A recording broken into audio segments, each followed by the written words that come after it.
Dear friends, this is Commander Sudhir Kumar from India, and I am on my YouTube channel Pulse Beat of India. From today onwards, I am going to start a new series, that is technical series. In technical series, today what I am going to talk in front of you is very relevant technologies, the new technologies which is having disruption around the world. What are these most important technology which is going to affect not only next decade or two decade but the entire part of century, 21st century? And these technologies are big data analytics or big data analysis, and then artificial intelligence, and the third technology is quantum computing. My dear friends, I would like to share with you any country whomsoever is putting efforts towards or pursuing these technologies, that my first of all my request is these technologies are not to be pursued to have an dominance on other countries. These technologies in combination are not to be pursued to have an arm of robotics weapon against to be used against other country. Rather than these three technologies, the combination of these three technologies must be used for improving the life standard of people. We know that how much the malnourishment in entire world. We know that how many people are poor, how many people they go, they are hungry, and by the evening they hardly uh, get a bread to eat, they go to sleep in hunger. We have to solve these situations. We know that what catastrophic effect is taking place due to climate change. It's a huge challenge in front of us. Our glaciers are melting, our air pollution is increasing, water stress, water table is, many countries are facing water stress. Then we must use these three technologies, the combo of these three technologies for the welfare of people. That's what I say. These three technologies will have a very significant effect on the economy of a particular country. But when we must not look only into the GDP, but rather than we must look into the happiness index. When we are going to look into the happiness index, how this happiness index is going to be ensured. It means we have to look into the quality of livability in our cities as well as in our village, and when we care to the last mile.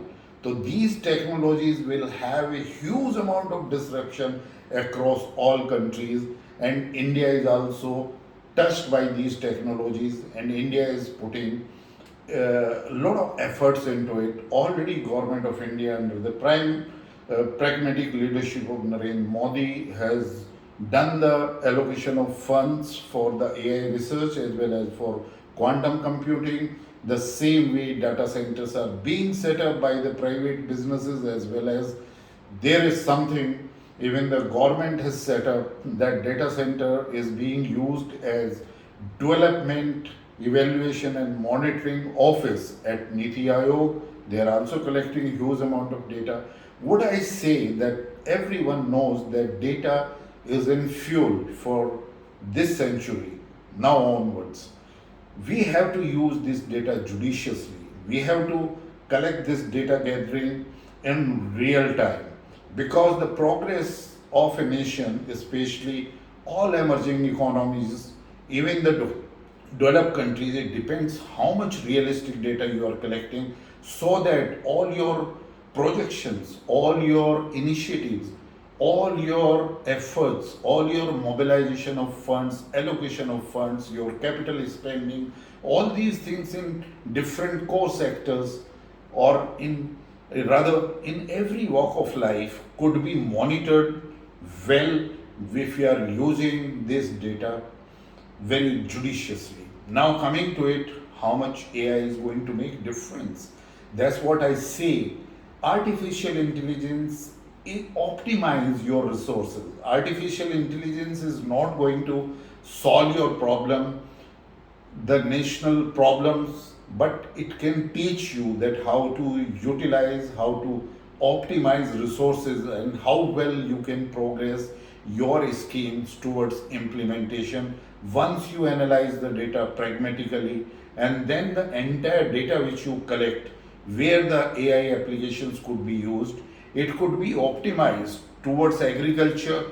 That if you collect the huge data, how much is going to be, a particular crop which is going to be done the sowing, how much production is going to be there, how much wastage of these food grains is going to be there, how we can save it, how we can connect it directly to the supply chain, to all these. Then how much is, the air pollution, how we can arrest all these air pollution and we can utilize the AI application. Similarly, like in an education institute, we can utilize the resources for online teaching, and then having the optimization. These tools could be used linked with software which can increase the efficiency. Same way in security, like all the CCTVs efficiency and productivity could be increased when we are using this AI algorithms and AI applications. In medical, AI is going to make huge difference. DNA analysis, uh, even the gene analysis, all these things could be done with the help of AI very accurately. Pharmaceuticals, entire supply chain, how it could be made more effective. It is, again, AI is going to contribute towards it.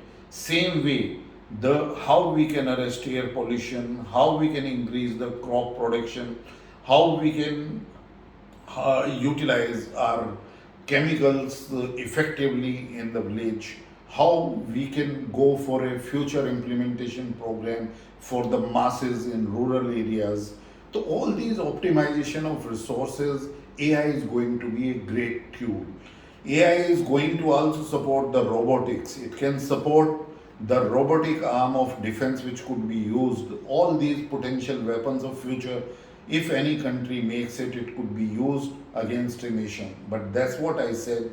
All these technologies must not be used having any expansionist drive, having any domination attitude towards another country. The future is towards the collective efforts fighting against climate change, fighting against environmental degradation, how we can restore our biodiversity, how we can stop the sea pollution, how we can stop the plastic pollution, how much is their generation, how we can restore our forestation, how we can make our urban cities livable abroad, how we can reduce all these CO2 emissions, and how we can use renewable energy and different programs which could be AI supported in our smart cities, and later on even into the smart villages. Now, coming to this, when we set up the data center, when we are having the huge amount of data,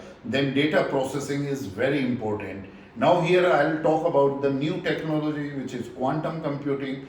We all know so far that we are having normal computers, normal personal computers, desktops, or in that there is a particular, even for the smart computers, there are the limitations for computation. Let me tell you, when the quantum computing comes, its unit is qubit. When we are going to have the quantum technologies in computing, there it is a digital unit which is a quantum, and there the particles oscillations are taking place. So simultaneous, it is not the 0 1 state or 1 0 state as it takes place in digital. For communication, in quantum communication, quantum technology, or quantum qubit, which is going to be the unit for quantum computing, is going to make lot of difference, huge amount of difference. Let me share with you. Google made one first quantum computer, and they solved one arithmetic, a mathematical progression problem, and that problem, if it was solved by the present supercomputers, it could have taken 10,000 years.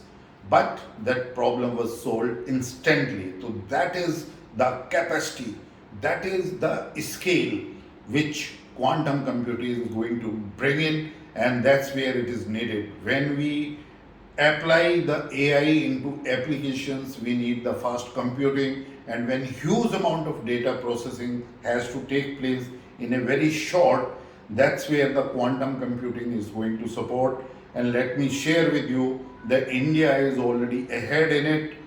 USA and China, they are doing significant amount of R&D, but even small countries like Norway, Sweden, and Israel, they are also doing very well in these all technologies.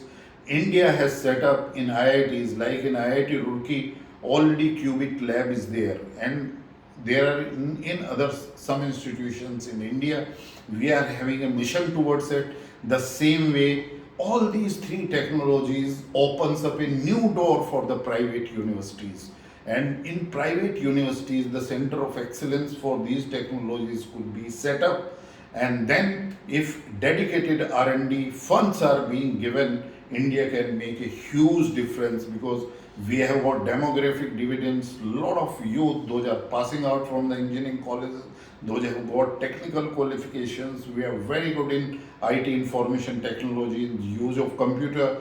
So there now we have to significant inroad into these technologies. Government of India has allocated funds, but I would request more amount of funds, and even Government of India through different departments should help even the private institutions to set up these future technology center of excellence in private universities. So here my recommendations are that this amount which is being spent, more and more R&D efforts increases in a particular nation, especially in India, and then we have to start the real-time analysis in every sphere of, and there then how we can apply the AI algorithm. That is the future. And if we want to make India self-reliant nation, we have to make judicious use of the combination of these three technologies, and we are not far behind. We have to increase more publications, quality publications in these areas, and then do a very fast inroad into quantum computing. Not only 5-6 centers, we have to set up at least 100 and 200 centers in government organizations, government scientific institutions, DRDO labs, and in private universities. So with this amalgamation and this outright efforts to go for these technologies in a very calibrated manner, Government of India needs an advisor who can advise the Prime Minister, who can advise the Government of India that how these combination of technology is going to be the futuristic, how it can make the progress towards the India progress, India development, so that India can't afford the misuse of resources. As you know that in food grains we are having a lot of wastage, in vegetables and other food items we have a lot of, so we have to do the optimization in all the 10 core sectors. We have to monitor their information, we have to analyze their data, and when we do all these things, we need this combination of three technologies. So my dear friends, it was Commander Sudhir Kumar at my YouTube channel, Pulse Beat of India. I'll be bringing the lecture in this series of technologies, one after the one, touching your heart. If you like this video, please press like, and if you have not subscribed, please do subscribe. Till then, thank you very much.